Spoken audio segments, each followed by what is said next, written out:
o título da mensagem que eu trago essa noite é O Cristão, a Igreja e a Política.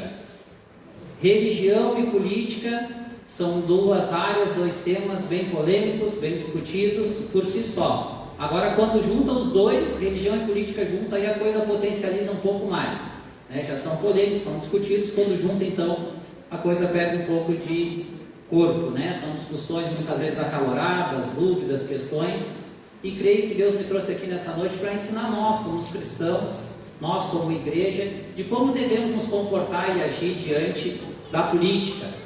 Muito dessa mensagem, nós estamos agora entrando num período eleitoral, eleições municipais no Brasil inteiro, e creio que é um momento bem adequado para nós falarmos desse assunto. Amados, agora o ano passado, no final do ano passado, eu concluí a minha segunda faculdade, bacharel em teologia, colei o título de teólogo, e creio que todos sabem que para concluir a faculdade, uma das coisas obrigatórias é fazer o famoso TCC, Trabalho de Conclusão Curricular. É um documento, um trabalho, um artigo, quase um livro, que cada aluno tem que fazer em cada curso superior, é obrigatório, não forma se não fizer o TCC. Por que eu estou falando isso? Então, nos últimos 2 anos, eu tive que estudar muito, ler muitos livros, estudar a Bíblia, história, enfim, muitas coisas para poder escrever, elaborar esse meu trabalho. E o título desse meu trabalho foi O Cristão, a Igreja e a Política. Então, este é um assunto que há muitos anos eu venho estudando, pesquisando, e em função deste trabalho, deste artigo aí que eu escrevi, eu tive mais contato com, né, fontes bíblicas, extra-bíblicas, enfim, política. Então é um assunto que eu gosto muito e me debrucei nos últimos anos muito. E creio que esse é o momento adequado de dividir essa mensagem com a igreja. É óbvio que eu não vou poder, né, é um trabalho que eu levei anos escrevendo. Recentemente participei de um podcast que durou 2 horas e eu não consegui falar nem metade das coisas. Então eu tenho que sintetizar no tempo que a gente tem aqui. Pretendo ir diretamente nos pontos mais práticos e mais fundamentais. Amém? Dito isso, então, 2 considerações para nós começar essa mensagem. Primeiro, política e religião são aspectos fundamentais e importantes na vida humana. Nós não podemos achar que nós não temos... Tem um ditado que diz: política e religião não se discute. Eu discordo. Política e religião são 2 coisas que se discutem sim, e que se devem se discutir.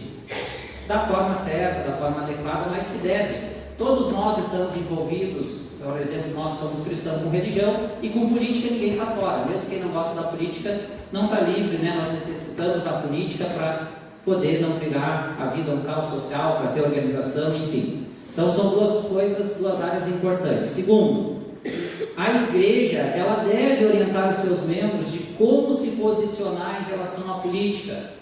Creio eu, por textos e contextos bíblicos e históricos, histórica da igreja, história de Israel, que nós devemos sim orientar na igreja de como nós devemos nos comportar na nossa atualidade que nós vivemos, né? Trazer as mensagens, a história como amparo, a Bíblia como amparo, mas entender a nossa sociedade, como funciona a nossa política, principalmente aqui no Brasil, e ver de que forma nós como cristãos, como igreja, devemos nos posicionar diante desse tema tão relevante.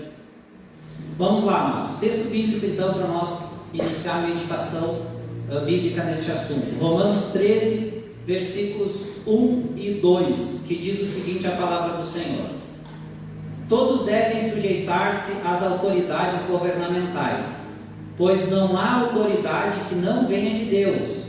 As autoridades que existem foram por Ele estabelecidas. Portanto, aquele que se rebela contra a autoridade está se rebelando contra o que Deus instituiu. E aqueles que assim procedem trazem condenação sobre si mesmos. Uma palavra um tanto difícil para muitos, ainda mais em período eleitoral, para digo mais para os cristãos, né? Mas nós vamos discutir algumas coisas aqui, entender, né, o que a palavra de Deus traz para nós de instrução nesses textos tão importantes. Primeira questão, amados, que a gente vê nesse texto aqui, é que as autoridades governamentais, o texto diz que foram instituídas por Deus. Então nós sabemos que a igreja, ela é uma instituição divina. A igreja, nós sabemos que ela foi instituída por Deus. E o Estado, os estados, os governos também foram instituídos por Deus. Alguns, irmão Marcos, não, a palavra diz que todos. Os governos são, o Estado é uma instituição instituída por Deus. O governo é uma instituição instituída por Deus, como o texto que nós lemos aqui nos diz. Por isso, nós devemos nos sujeitar à igreja, aos ensinamentos da palavra de Deus, né, para sermos membros da igreja, e também nos sujeitarmos às leis civis, às leis do Estado, porque é uma instituição instituída por Deus. O texto diz que aqueles que assim procedem, né, que estão indo contra a instituição, trazem condenação sobre si mesmos. É a Bíblia que está falando. Eu só estou pregando aqui o que a Bíblia ensina. Amém? Amém? Então vamos continuar aqui. Uma contextualização bem rápida. A igreja, ela é uma instituição religiosa. Ela cuida dos aspectos da fé e da vida cristã. Esse é o papel da igreja, basicamente. O Estado é uma instituição governamental. Ela cuida de coisas como a economia, a educação, a saúde, a segurança, enfim, em todas essas áreas relacionadas aos aspectos do convívio social. Então são duas instituições com propósitos diferentes. Elas não têm o mesmo propósito. Uma é religiosa, a outra é governamental. É necessário já nesse início dessa mensagem saber fazer uma diferenciação dessas duas instituições. Amados, eu já ouvi alguns questionamentos, alguns debates, até por estudar mais sobre isso, e até algumas pessoas já me questionaram, e já vi questionamentos do tipo: mas nós estamos lendo um texto, por exemplo, Paulo escreveu isso, e Pedro escreveu a mesma coisa, e Jesus falou disso também, de como se comportar em relação às autoridades. Paulo não é o único apóstolo que escreve sobre isso, Pedro escreve as mesmas coisas. Já vi questionamentos: mas isso eles escreveram, pastor Felipe, porque isso era 2000 anos atrás, o contexto era diferente, eles não sabiam como é que é o Brasil hoje, eles não sabiam como é a política no Brasil hoje. Se fosse hoje, já vi questionamentos assim, pastor, será que eles escreveram isso? Eu concordo e discordo. Eu acho que a gente tem que meditar um pouquinho, entender os contextos. Realmente, quando eles escrevem, Paulo escreve isso, escreve aos romanos. A cidade de Roma era a capital do Império Romano, capital de todo o grande Império Romano naquela época, que na sua maior extensão, já na era cristã, tinha cerca de 50 milhões de pessoas sob domínio, terras na Europa, norte da África e Ásia, dominava a Judéia, inclusive, que era uma das províncias do Império Romano, era quase toda a Europa, era gigantesco o Império Romano, era esse o contexto histórico lá. O Império Romano, amados, ele era muito diferente realmente a política e a sociedade naquela época, porque naquela época não existia democracia que nós temos hoje, não existia eleição, não existia participação popular na política. Já diz, era um império, tinha os imperadores que eram grandes generais, e o imperador, ele governava até a morte, poderia durar 10, 20, 30, 40 anos. Existia até um senado lá, que era eleito, mas eram só os patrícios, os grandes latifundiários, donos de terra, os ricos daquela época, só eles podiam ser eleitos, não tinha participação popular. Quando hoje nós falamos, eu sei que o Brasil tem corrupção, tem problema na política, assim como a maioria dos países do mundo, sim, mas hoje ainda existe uma punição, um mecanismo de punição. Naquela época a corrupção era institucionalizada. Naquela época os senadores, eles compravam votos, eles faziam festas, banquetes para comprar voto, e não era crime, era legalizado. Naquela época os senadores, o imperador, a família imperial lá, eles viviam no luxo, na mordomia, e podiam fazer o que eles quisessem com o dinheiro da arrecadação de impostos do povo, que era sufocado, né, pagava altos impostos, e não era crime. A corrupção era institucionalizada, fazia parte. Era esse cenário quando Paulo escreveu. Agora eu faço uma pergunta: qual contexto era mais difícil político? O de Paulo ou o nosso? O da igreja primitiva ou o nosso?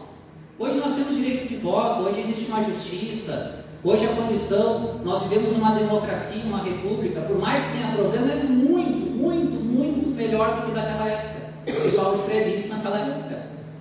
Quando ele viveu, Paulo e Pedro escreveram nessa época, onde eles mesmos não tinham voz política nenhuma, e eles dizem que aquela instituição é instituída por Deus, que aquele governo é um governo instituído por Deus, e que os cristãos têm que se submeter, têm que se sujeitar.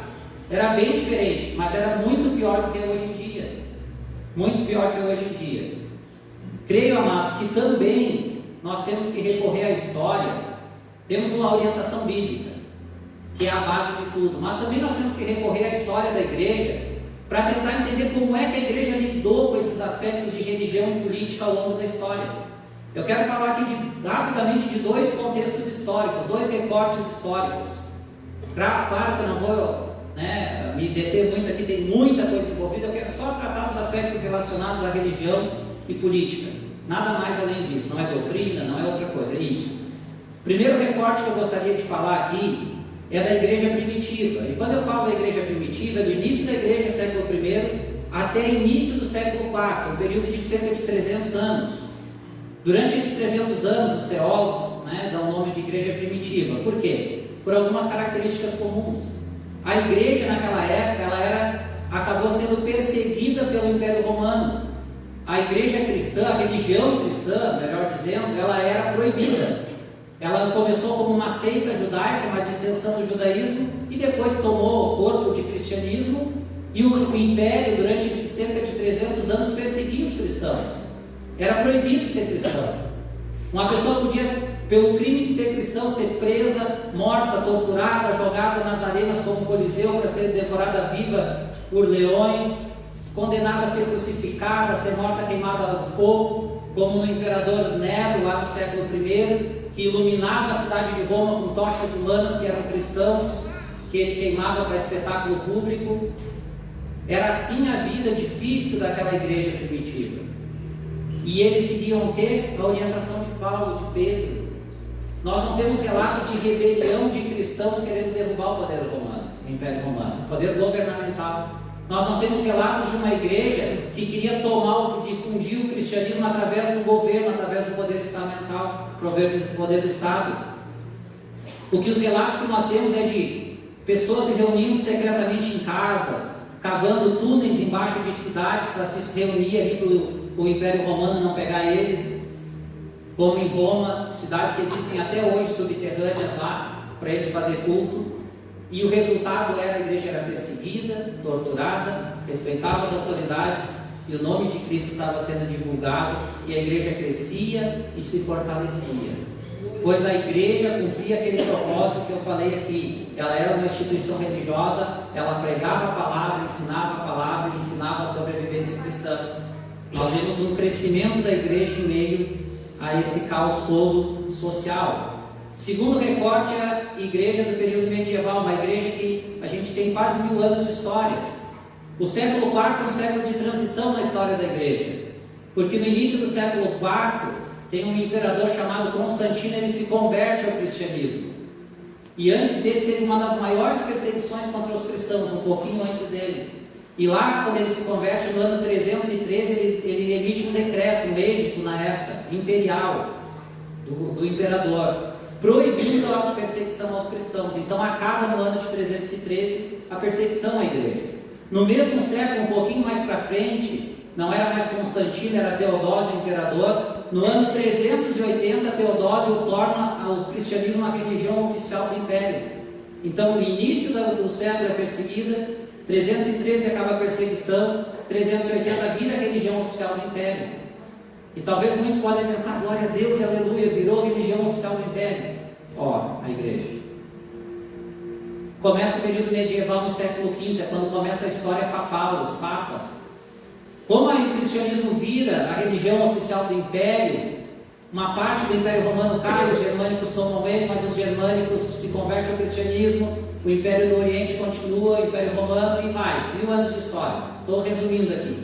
A relação do Estado com a igreja se afina, e a relação era mais ou menos assim: o Estado, os reinos, os impérios daquela época usavam a igreja como instrumento de dominação do povo. Começou a assumir as igrejas das mãos as Bíblias das mãos das pessoas. A própria igreja retirou as Bíblias de circulação. Por que isso, irmão Marco?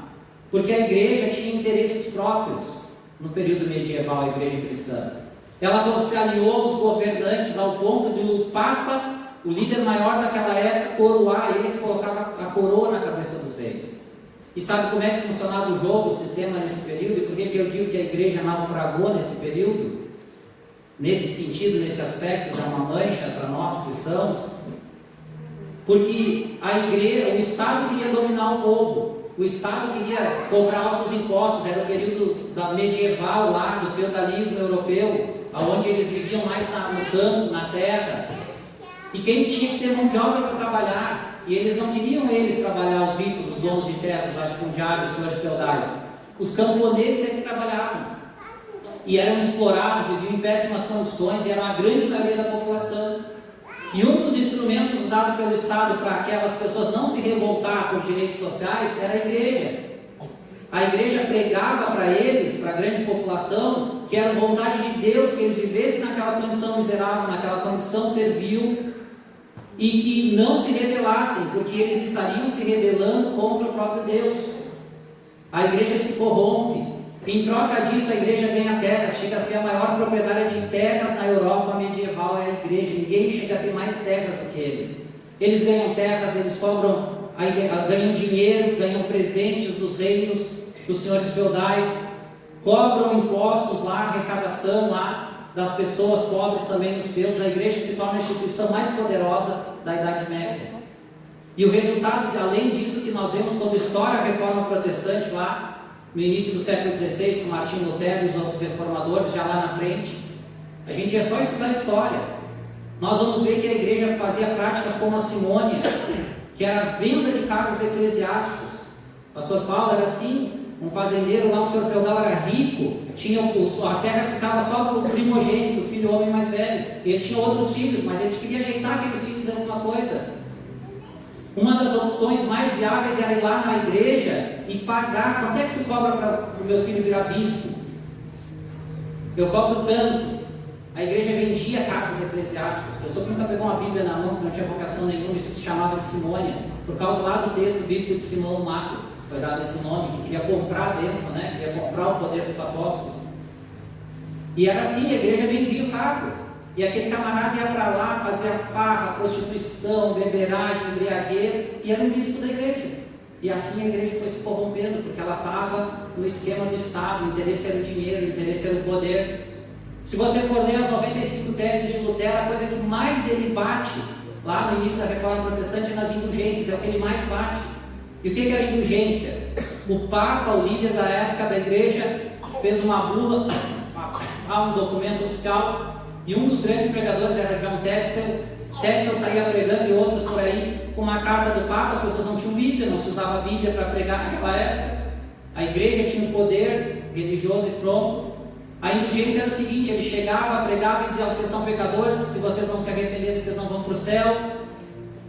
E a igreja tem o poder de dar o perdão de pecados de vocês. Colocava um gasofilaço na frente, terminava a pregação e dizia: quem tem pecado, tal, classificava menos pecados, se pagar tanto, eu vou liberar o perdão, porque eu tenho uma carta do Papa aqui da igreja para liberar o teu perdão. E as pessoas iam lá e pagavam. Eles chegavam ao ponto de vender perdão do pecado do futuro. A pessoa: não, olha, se tu pagar agora o perdão, se tu pecar amanhã, depois de amanhã, tal pecado já está pago, paga tanto aqui. É sério, gente, é de rir, mas é sério acontecendo. Tem inúmeras fontes históricas sobre isso. E pagavam. E pior ainda, você acha que acabou? Naquela época existia a doutrina do purgatório, que a pessoa morria e a alma da pessoa, do cristão, não ia direto para o céu, ficava lá no purgatório, no estágio intermediário, sofrendo. Purgar é pagar, né, pecados, lá um tempo, um bom tempo, até depois ir para o céu. Eles diziam nessa pregação das indulgências que se você pagasse um tanto ali no gasofilaço, a alma da pessoa saía do purgatório direto para o céu, porque o teu perdão do pecado de quem estava no purgatório, a igreja tinha poder de vender. Tanto que uma das teses de Martinho Lutero, ele vai dizer: a cada tilintar de uma moeda no gasofilaço, uma alma salta do purgatório para o céu. Por isso que ele escreve esse texto desse jeito. Essa é a igreja medieval. Esse é o relacionamento direto da igreja e do Estado. É isso que dá à igreja achar que tem que participar diretamente de política. Corrupção. Primeiro movimento das igrejas, e as igrejas protestantes começaram ainda achando que tinha que ter união de igreja e Estado. A reforma foi religiosa, não foi nesse sentido. Mas nós tivemos os anabatistas, que foi um movimento reformador, que foi o primeiro movimento religioso cristão, Depois do período medieval, eles eram reformadores, que decidiram o seguinte: uma das coisas que era pauta desse movimento era a separação do Estado e da Igreja. Os anabatistas diziam o quê? Que a Igreja tem que cuidar das coisas do governo, e a Igreja das coisas da fé, e o governo das coisas governamentais, o Estado das coisas governamentais. E outros movimentos sociais, aliados a esse que é religioso, a gente sabe que movimentos como o iluminismo, as revoluções industriais e principalmente o sistema capitalista que imperou no mundo, acabaram fazendo esse rompimento da Igreja com o Estado, que foi uma bênção para a Igreja. Foi a melhor coisa nesse sentido que poderia ter acontecido. Resumindo então, amados, essa parte aqui para nós seguir. A Igreja, ela não, agora trazendo para os nossos dias, eu trouxe todo um contexto histórico, lá desde Cristo, os principais pontos até aqui para a gente entender como foi a Igreja primitiva e a Igreja medieval e os resultados de uma e da outra. Uma trabalhava com o Estado, outra trabalhava fazendo o papel dela religioso só. A Igreja, ela não deve ser partidária, agora eu estou falando dos nossos dias. Não deve fazer campanha política, nem utilizar o altar da Igreja ou outros meios de comunicação para fins políticos e partidários. Não deve. A não ser que a Igreja queira voltar a ser como era a Igreja medieval, aí deve. Se quiser voltar a ser como a Igreja medieval, deve. Então, pela palavra de Deus, pelo contexto histórico da Igreja, por tudo que eu já estudei, pesquisei, não foi pouco, a Igreja e o Estado são duas instituições separadas, importantíssimas. Mas a Igreja, ela não deve assumir um papel político partidário, como instituição. O papel da Igreja não é fazer campanha política. O altar da Igreja não é palanque político. As redes sociais, os meios que a Igreja tem de comunicação, não podem ser usados por fins partidários. Seja para o A, para o B, para a corrente ideológica A ou B, político A ou B. Amém? Amém. Então vamos lá. Mais ainda, agora eu quero falar, amados, sobre o cristão e a política. Eu falei agora da Igreja como instituição. Agora eu quero falar do nosso comportamento individual. Muda alguma coisa, irmão Marco? Muda bastante. Muda bastante. A Igreja e o Estado tem que ter uma separação total. Cada um, como a gente diz, cada um no seu quadrado, cada um na sua área. Agora o cristão e a política é um pouquinho diferente. Quero ler aqui Romanos 13, 5 ao 7, para nós continuar no texto bíblico. Do 5 ao 7 diz assim a palavra do Senhor: Portanto, é necessário que sejamos submissos às autoridades, não apenas por causa da possibilidade de punição, mas também por questão de consciência. É por isso que também que vocês pagam imposto, pois as autoridades estão a serviço de Deus, sempre dedicadas a esse trabalho. Deem a cada um o que lhe é devido. Se imposto, imposto. Se tributo, tributo. Se temor, temor. Se honra, honra. Palavra do Senhor. Continuação do texto de Paulo. Vai ficar mais claro ainda. Primeiro ponto. Devemos respeitar as autoridades governamentais e cumprir as nossas obrigações como cidadãos. Respeitar as leis, pagar impostos, orar e honrar os governantes que merecem ser honrados. É dever do cristão. Agora estou falando do cristão, individualmente cada um de nós. Temos que respeitar as autoridades, temos que saber nos portar, respeitar as leis criadas pelas autoridades, pagar os impostos, orar pela nação, orar pelos governantes e honrar quem merece ser governado. Amém? Essa parte aqui é difícil, eu sei que tem alguns irmãos, alguns cristãos fervorosos aí na política, mas é a palavra de Deus, amado. O que eu li aqui é Bíblia, palavra de Deus. Vamos mais um pouquinho ainda. Não quero ser aqui dizer que nós como cristãos temos que ser como uns alienígenas, alguém isolado da sociedade, longe de mim querer passar essa imagem, essa posição. Nós somos cidadãos, assim como qualquer outro cidadão de qualquer outra religião, ou até quem é ateu, ou é à toa, sei lá, pode ser o que for. Nós somos cidadãos brasileiros, estamos debaixo das mesmas leis, mas temos os mesmos direitos também. Nós vivemos em uma democracia, graças a Deus. Tem muito lugar no mundo hoje que não existe democracia, são ditaduras, e aí a coisa é complicada. Temos o direito de opinião política e devemos exercer esse direito, desde que com respeito a quem pensa diferente. Como cristãos, não achei nada na Bíblia nos meus estudos que impeça nós de participar da política, como cristãos, nada.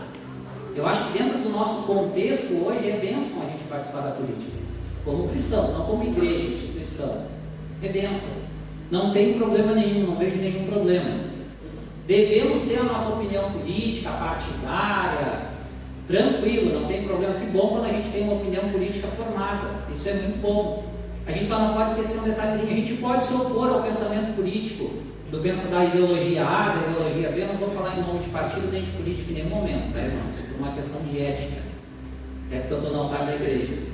Mas assim, a corrente A, político B, a gente pode ter nossa posição, pode expor nossa posição como pessoa física, pode ser contra alguém, contra no sentido respeitoso. A pessoa te fala, mas eu acredito que a política, esse candidato, esse partido, assim, eu penso diferente. Só tem um detalhezinho, muito importante, que a gente não pode esquecer: respeito. Respeito por quem pensa diferente. Eu conheço histórias de irmãos que saíram da igreja e nunca mais voltaram por causa de política.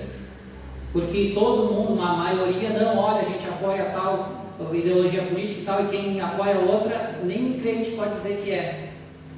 E eu conheço pessoas que foram dentro da minha casa dizer, chorando, minha esposa é testemunha, que não ia ir mais na igreja porque estava sendo massacrado, porque essa pessoa ia simplesmente votar no candidato diferente do que a maioria. Feio isso. Que vale mais um candidato ou uma alma? Um voto ou uma alma para Deus? Cada um vota em quem quiser, irmãos. Vamos aprender a respeitar. Discordem de uma posição política, mantenham a sua posição política, mas com respeito. Aqui não é lugar de dizer que quem é crente vota em A ou B, quem não é crente. Não, aqui a gente prega a palavra, ensina as coisas de Deus, ensina inclusive sobre política e religião. Mas a gente tem que aprender a respeitar a opinião do outro. Estamos entrando num período eleitoral, redes sociais ferve na época da política. Nós aqui, quem está ouvindo essa mensagem aqui, eu imploro para vocês, irmãos, pode ter a opinião de vocês, defender, não ataquem desrespeitosamente ninguém, respeitem, não percam amizades por causa de opinião política. Entendam que você tem a sua opinião, o outro tem outra opinião, e amém. Quantas amizades, quantas pessoas saem da igreja, amizades são desfeitas por causa de política. Vamos aprender a ter consciência política. Amém? Vamos continuar mais um pouquinho então. Agora alguns aspectos que eu creio que são práticos, né? O pastor pode puxar minha orelha depois se não concordar. Amados, a gente no período político envolve, por exemplo, a campanha. É normal. Os candidatos, eles andam por aí, em tudo que é lugar. Isso é normal, isso é da campanha política. Eles vão na escola, lá que eu trabalho, agora brota candidato na escola toda hora. Eles vão na Umbanda, eles vão no Espiritismo, eles vêm aqui na igreja, vão em outra igreja, eles vão no futebol, eles andam por tudo aí. É o papel do político, a campanha política é bem curtinha agora, 1 mês e pouco, menos de 2 meses. É o papel deles, e vão vir na nossa igreja, vão vir nas outras igrejas. E que bom! A igreja está com a porta aberta para receber as pessoas. Só que eu acho que algumas questões a gente tem que saber receber. Primeiro, antes ainda do político, ao recebermos autoridades que estão constituídas nos cultos, devemos fazer o que a palavra de Deus nos ensina e honrar a visita das autoridades. Depois eu vou retomar o candidato. Vai vir o prefeito aqui, ele é uma autoridade constituída. Vai vir um chefe de polícia aqui, ele é uma autoridade constituída. Vai vir um juiz da cidade, ele é uma autoridade constituída. É muito bom que a igreja saúde, mencione. Hoje temos a presença do nosso prefeito, a presença de uma autoridade aqui constituída, que seja saudado, que as pessoas, né, reconheçam a presença e a importância dessa pessoa. Se for o caso de convidar para ficar no altar, não tem problema nenhum. Isso é honrar, isso é fazer o que o texto está dizendo aí, ó. Bíblia. Se o pastor algum dia convidou, veio o prefeito nos visitar, alguma autoridade chamou aqui, alguém se escandalizou errado. Não tem problema nenhum nisso, é uma autoridade que está constituída, tem que ser honrada. Talvez fique aí embaixo, talvez fique aqui em cima, mas nós temos que honrar. Nós temos que dizer para ele, a gente aqui respeita o que a palavra de Deus diz. A palavra de Deus diz que a gente tem que honrar vocês, a gente tem que respeitar vocês. tem que ser saudado, tem que ser honrado, isso é o que a Bíblia nos ensina. Então não se escandalizem com isso.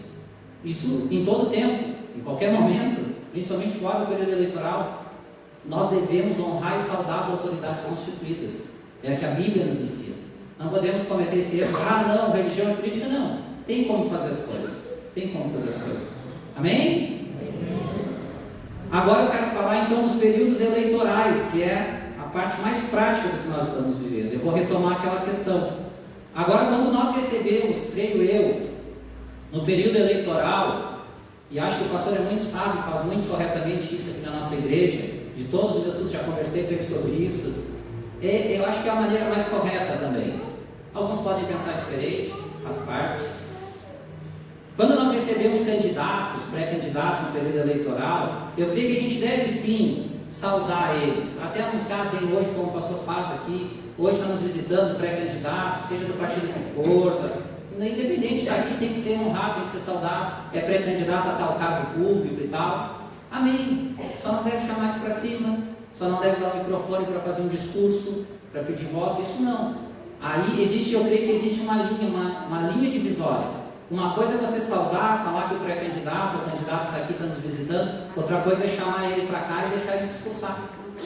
Eu creio que essa linha não pode ser passada, não pode ser obstruída. A gente tem que saudar, tem que honrar, mas está no período eleitoral e a gente tem que entender que a gente tem que ter certos cuidados.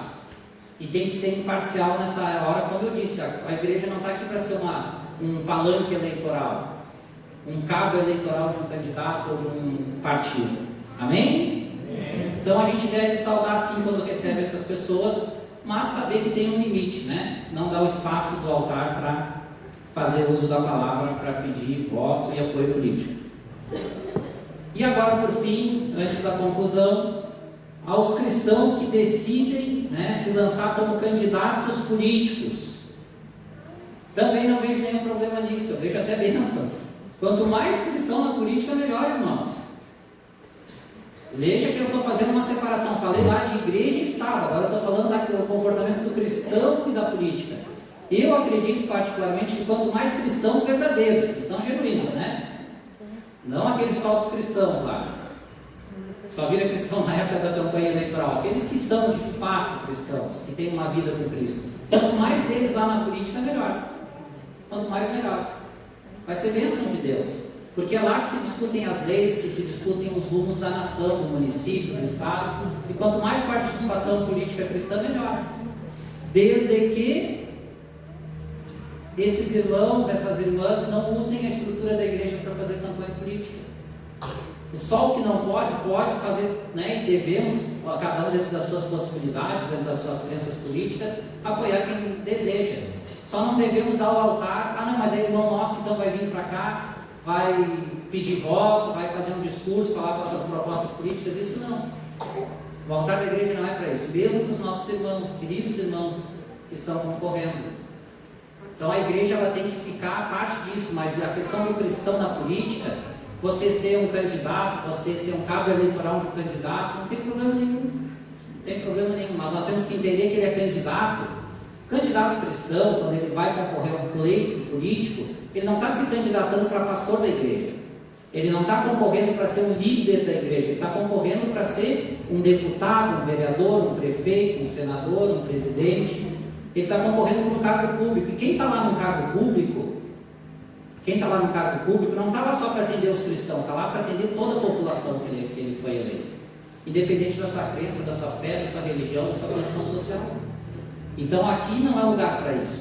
Amém? Amém. Então eu quero concluir essa mensagem em 2 pontos aqui, amados.